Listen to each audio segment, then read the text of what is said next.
So talking about the standards, so this is one thing that's interesting, right? And this is where I think a lot of times when we talk about standards, and I personally don't like the idea of standards. I think when you say this is a standard, then you put a glass ceiling on it, right? So even in the competitive world, you know, classifiers, high hit factors keep going up.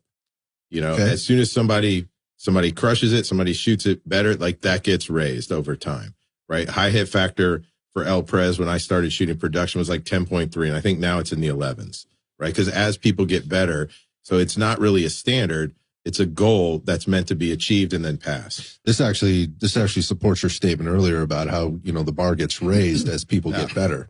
100%. Just with that, I mean, in comp shooting, that's how that works out. So when you come up with like what's a good standard, I think this is where like social media or, you know, marketing guys that are marketing trained, like they're not doing any, social media is not doing any favors to this, right? So we, in a class, like we had a conversation with Shooting Pistol the other day, was like, hey, you know, what is a good draw time? Like, just what do you think it is? And guys are like, well, no, even today we talk about what is a good presentation time? And some guys like, 0.4 seconds. And I was like, I like it. Let's test it. And I know what 0.4 seconds represents, and I start shooting it, right? And I know I can shoot, you know, certain times pretty well. If you tell me, hey, I want you to present in 0.7 of a second, like I know what that is to shoot, and I can do it. So 0.4 and doing it, and it's nearly impossible, right? At the distance we were shooting.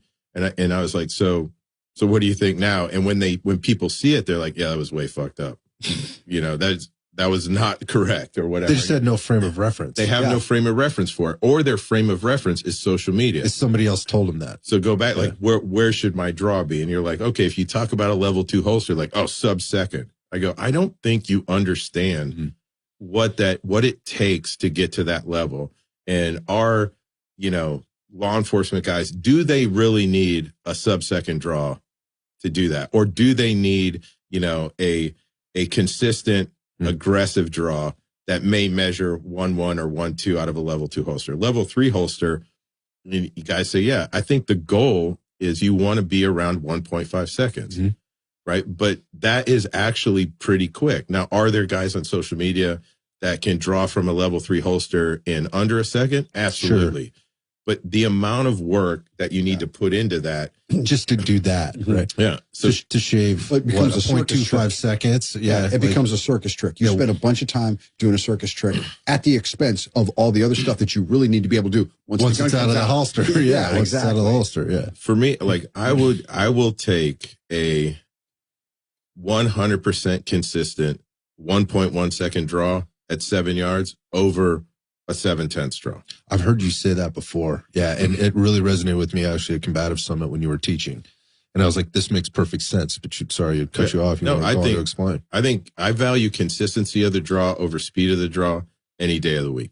Right? Can you do it? And I've, you know, from a few years of non-purposeful kind of incorrect dry fire training has kind of led me to that, where, you know, I did a lot of things that I wasted a lot of time, you know, dry fire in a certain way because I thought it had to look a certain way based off, you know, videos I was watching, you know, kind of content that I was consuming at that time. It's like, well, this is what I got to do. And then understanding, is the juice worth the squeeze? And then having the opportunity, you know, throughout my military time to shoot with the best guys in the world pretty consistently. And they all kind of had the same thing, right? Like Rob Latham said it. The first guy I ever trained with was him, and him talking about it. And Jerry Mitchell kind of echoed it. He's like, if you're drawing consistently to a 10-yard target to a guaranteed A zone in 1.3 seconds, move on to something else. Go somewhere else. There's a lot of other things that are important, right? And nobody, you know, from a competitive standpoint, nobody has ever won any, you know, significant match based off their draw time. There's other elements that are purposeful. And the draw, you know, if you build a consistent draw and you understand timing and you understand the aggression that it takes, like that's going to build over time. Don't put a lot of effort into that, right? So great. You can whip the gun out and and then the way people do it, they get the gun out. It's like, I'm going to practice my draw to first shot. And then there's a significant change when it's drawing to 1 shot versus drawing to 5 shots. Yep. You know, then it changes. So I value consistency over everything. So when we talk about standards, like how are we going to implement standards? And this is where I think the community becomes fractured. Because if you have high level competitive guys who be like, well, everyone in law enforcement should be a B-class shooter. Like, okay, like that's a heavy lift, right? Anybody that shoots competitive, like what it takes to do, like just throw up one of the classifiers, have your department shoot it, you know, a diamond cutter. It's 4 targets. Stand facing the targets, draw, shoots, 4 partial targets. It's 4 difficult shots, right? And you have everyone shoot it, figure out the hit factor, and then put that in and see where everybody would rank. I bet you that probably 0.5% would be B class, right? Because it's, if you're not training, you know, in a practical way, then, you know, you're not going to understand the scoring. You're not going to understand the delivery of skills in that competitive environment. Understood. Right? So what is it like in terms of a standard? Like a better standard would be, let's get everybody taking a more practical approach to training.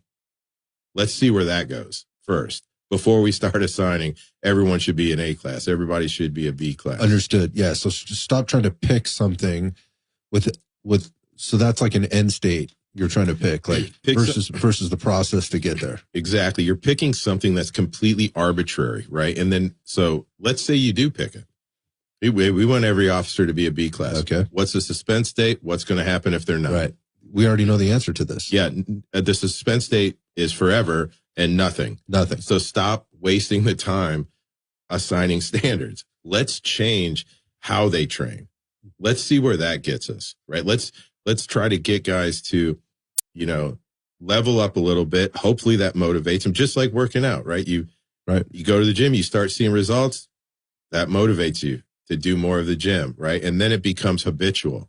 You do that over time, right? And let's direct more guys to local matches, right? Hey, you might have fun doing this, right? If nothing else, they're going to love to go to a match, shoot. If you like playing with guns, if you like running around and shooting, and you get to bro out with your friends and have a good time, right? I'm not saying you need to adopt like this Death Stalker 5 days a week, 4-session a day dry fire regimen, but I think it's not unreasonable. Like, hey, can you commit? Like, can you give me 4 days a week where you're going to do 10 minutes a day?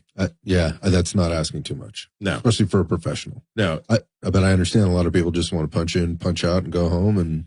But even like 10 minutes, do it 10 minutes at the beginning of your shift. Got it. Right. That's not too long. I know there's agencies out there that are doing that. They give people time to shoot on shift and work out on shift, depending on the person. The problem is participation.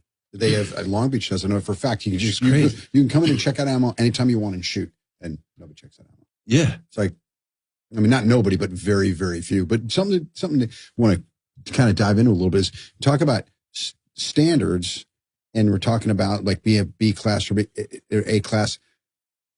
That to me, I mean, and you guys clarified, but it's like standards to me are something that are more specific so that we can look at the progress of the organization. I want everybody to, come out of a duty rig in level 3 in 1.5 seconds, which is completely realistic, versus something that to me is a little more amorphous. Being a B class or a C class or whatever shooter is something it's an aspirational goal for a skill level. But I look at those as being kind of different. That's standards to me are like something that's very specific that we look at and say, this hard skill capability is what we would like them to be able to do on demand. And then a way to reach that, or a way that the way that we view that is to get them involved in sports shooting. And we believe that corresponds with this. But to me, it's to establish standards is in my view is more a specific goal requirement for your organization. We have these standards and we talk about them. Now they have to be enforced. If they're not enforced, they're not standards. I don't care what you call them. Okay. But we have to identify skill levels that we want these people to be at. And then we have to figure out a way to consistently get our officers to that skill level and maintain it. And that should correspond with this level of, whatever on-demand skill, USPSA, B class or C class or whatever you want. But I'm trying to. Do you think though that is a byproduct of culture more than assigning a standard? Because think of, this is where I always, and maybe I'm skewed a little bit with talking about like the unit specifically, no shooting standard. No. Not even one. Really? Nope. Zero. Nothing. Why don't they need it? Because the culture, right? The culture is in the mission statement and you live it, right? It's a culture. It's excellence in everything we do, right? That it's like full stop. That's it. You have to earn your way onto the team every single day. If you're doing it right, your team leader will never say a word to you. It's like no news is good news. If I'm doing the right stuff, I'm not going to hear about it. Because they're supposed to do the right stuff. If I'm not doing the right stuff, I'm going to hear about it, and it's not going to be good.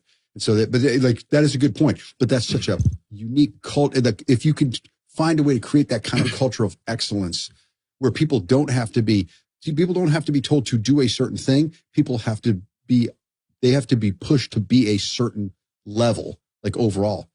I mean, like that is. I think that's a great point. But I think that's a really difficult. Yeah. Because people have to want it. I know from when I was there, I ate, slept, and drank that place. Everything I did was there. I was there on Saturday night, sitting at the freaking bar, drinking a bourbon, cleaning my stuff. I was like, I lived there. To the point where like my sergeant major was like, go home. You're a loser. Do something. But that level of being driven is like, it wasn't me. I wasn't like the anomaly. I was there with 3 other dudes.